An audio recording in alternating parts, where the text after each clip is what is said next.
The ice blade sorcerer shall rule the world के episode 8 की starting में हम लोग रे को देखते हैं जो कि कहीं पर जा रहा होता है। तभी अचानक से एक अजीब सा क्रिएचर उसके ऊपर हमला करने वाला ही होता है, लेकिन जैसे रे पीछे देखता है वहाँ पर कोई भी नहीं होता है और अब सामने से एनवायरमेंटल क्लब का लीडर आ रहा होता है। रे उसको देखकर काफी कंफ्यूज लगता है, जिसके वो लोग एक रूम में आते हैं जहाँ पर एंसवर्थ, एबी और कैरोल बैठी होती है। वहीं पर कुछ लोग मास्क लगाए खड़े होते हैं तो रे पूछता है ये लोग कौन है, जिस पर वो कहते हैं कि सबसे पहले तुम्हें हेल फैमिली के बारे में जानना होगा। तभी कार्ला बताती है कि ये फैमिली किंगडम को इंटेलिजेंस एजेंट प्रोवाइड करती है। ये सुनकर एंसवर्थ बताती है कि कार्ला ही इस किंगडम की बेस्ट इंटेलिजेंस एजेंट है। ये सुनकर रे हैरान होकर कहता है क्या कार्ला एक इंटेलिजेंस एजेंट है, जिस पर कार्ला कहती है हाँ, मेरे छोटे भाई का ख्याल रखने के लिए शुक्रिया। ये सुनकर रे कहते हैं कौन सा छोटा भाई। तभी क्लब का लीडर कहता है वो मैं हूँ कार्ला का छोटा भाई लेक्स हेल। और अब बेबी कहती है काम की बात करते हैं और अब वो बताते हैं कि ग्रिम रीपर मैजिक शिवेले में इन्फिल्ट्रेट कर चुके हैं। उनका मकसद है नोबल फैमिली की बच्चियों को किडनैप करना और उनको मारना, इसलिए तुम दोनों अलर्ट रहना और जरूरत पड़ने पर तुम लोग उनसे लड़ भी सकते हो। ये सुनकर रे कहते हैं समझ गया।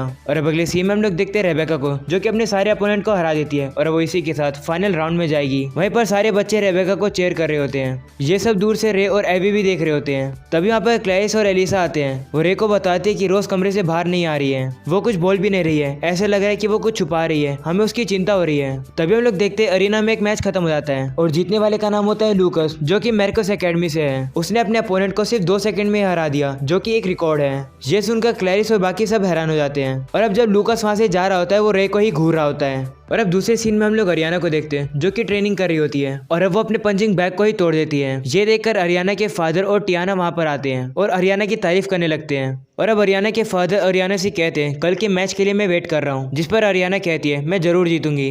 और अब अगले सीन में हम लोग देखते हैं एवी और रे एक्सरसाइज कर रहे होते हैं। वहीं एवी रे से कहता है तुम्हें उसके पास जाना चाहिए। इस बारे में रे भी थोड़ा सोचता है और अब वो अपने रूम से बाहर आ जाता है, जहाँ पर उसे रास्ते में एलिसा और क्लैरिस मिलते हैं। और अब वो दोनों रे से कहती है रोज की हेल्प करो, सिर्फ तुम ही हो जो कि उसकी हेल्प कर सकता है। ये सुनकर रे कहता है ठीक है, मैं उसको समझा कर आता हूँ। जिसके बाद रे रोज के कमरे के बाहर आ जाता है और उसे कहते हैं तुम्हें बाहर आने की जरूरत नहीं है, बस तुम मेरी बात सुनो।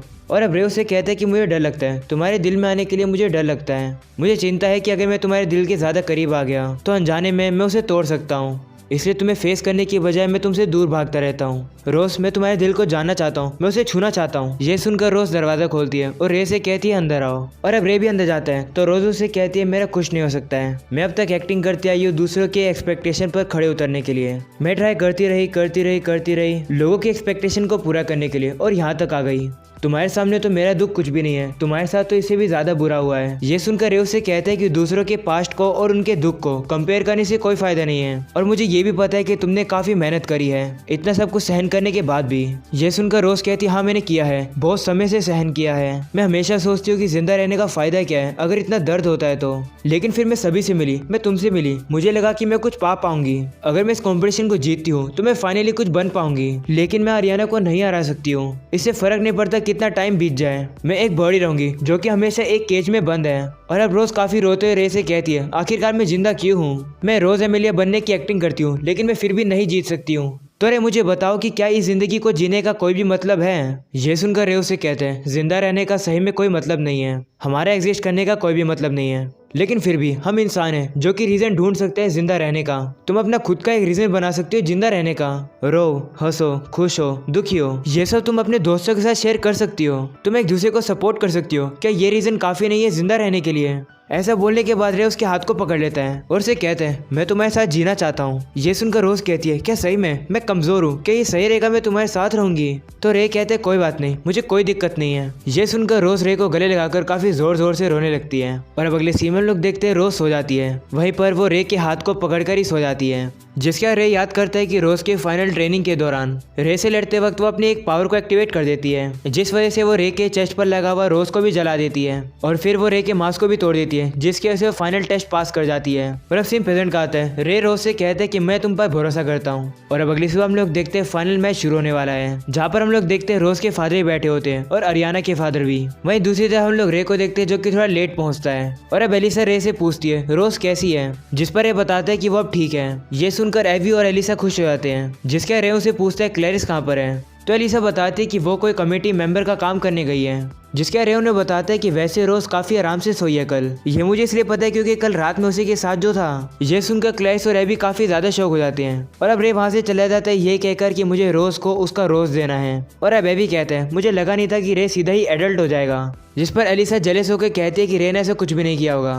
और अब अगली सीन में हम लोग क्लैरिस को देखते हैं जो कि काम की वजह से थोड़ी सी लेट हो जाती है और अब वो अरीना की तरफ जारी होती है। वहीं पर हम लोग उसी क्रिएचर को देखते हैं जो कि नीचे आ जाता है और दूसरी तरफ हम लोग रे को देखते हैं जो कि रोज को उसका रोज दे रहा होता है और उसे कहते हैं टाइम आ चुका है। रोज भी कहती हाँ लेकिन क्या तुम मुझे एक हक कर सकते हो, तो रे भी मान जाता है और अब वो लोग हक करते हैं। और अब दूसरी तरफ हम लोग लेक्स को देखते हैं जिसे एक सिग्नल मिलता है, तो अब वो सैर से जाकर कहता है कि मुझे एक जरूरी काम याद आ गया। ऐसा बोलने के बाद वहाँ से चला जाता है और अब हम लोग रोज को देखते हैं जो कि अरीना की तरफ चली जाती है। तभी लेक्स रे के पास आता है और बताते हैं कि क्लैरिस और बाकी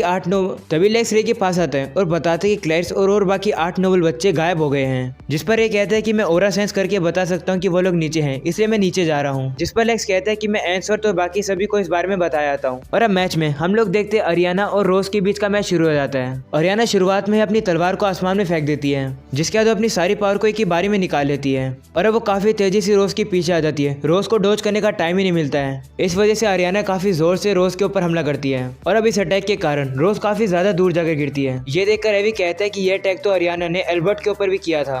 वहीं कैरोल बताती है कि ये अरियाना की ओरिजिनल स्पेल है, इस स्पेल से फिजिकल स्ट्रेंथ बढ़ जाती है, जिसके बाद हम लोग देखते हैं अरियाना वापस से रोज के ऊपर हमला करती है। इस अटैक से जो फोर्स पड़ता है इस वजह से एमिलिया रिंग के बाहर जाने वाली होती है, लेकिन वो रुक जाती है और अब वापिस से अरियाना रोज के ऊपर हमला कर देती है, लेकिन इस बार रोज अपनी पावर को एक्टिवेट कर देती है, जिसकी वजह से अरियाना को दूर जाना पड़ता है और अब रोज उससे कहती है मैं कभी नहीं हारूंगी। वहीं दूसरी तरफ हम लोग रे को देखते हैं जो कि क्लैरिस और बाकी सबके पास पहुंच जाता है और अब रे सबसे पहले जाकर क्लैरिस को उठाता है। तभी अचानक से वहाँ पर एक ट्रैप एक्टिवेट हो जाता है, जिसकी वजह से बाहर की दुनिया से कट हो जाते हैं और अब वहाँ पर काफी सारे ग्रिम रीपर उनके ऊपर हमला करने आ जाते हैं। तो रे जल्दी से क्लैरिस को उठाकर अब वहाँ से भागने लगता है और अब क्लैरिस रे से कहने लगती है मुझे नीचे उतारो, लेकिन रे उसकी बात को नहीं मानता है, बल्कि वो क्रोनोस लॉक को रिलीज कर देता है और अब रे पीछे रुककर आइसिकल ब्लेड का यूज करके ग्रिम रीपर से लड़ने लगता है। तभी अचानक से एक ग्रिम रीपर चुटकी बजाता है, जिसके वजह से रे और क्लैरिस के सामने पूरा अंधेरा हो जाता है। उस अंधेरे को हटाने के लिए रे एक स्पेल का यूज करता है, जिससे कि वहां से पूरा अंधेरा हट जाता है। रे के इस अटैक की वजह से अरियाना और रोज के अटैक में भी इफेक्ट पड़ता है, उनके अटैक रुक जाते हैं। वहीं कैरोल सोचती है रे ने एंटी मटेरियल फील्ड का यूज किया, जिसका नीचे हम लोग देखते हैं वो ग्रिम रीपर वहां से भाग रहे होते हैं। ये देख कर रे उनसे कहता है मैं तुम्हें यहाँ से नहीं जाने दूंगा। ऐसा बोलने के बाद रे उनके ऊपर हमला करता है और अपनी बर्फ से उन लोगों को वहीं पर जमा देता है। तभी लेक्स वहाँ पर आता है और रे से पूछता है क्या सब कुछ खत्म हो गया, तो रे कहता है हाँ, लेकिन मैंने इन लोगों को मारा नहीं है। तो लेक्स रे से कहता है कि बाकी सब कुछ तुम हम पर छोड़ दो, तुम्हें अभी कहीं पर होना चाहिए। ये सुनकर रे कहता है हाँ, जिसके बाद क्लैरिस को लेकर अरीना की तरफ चला जाता है।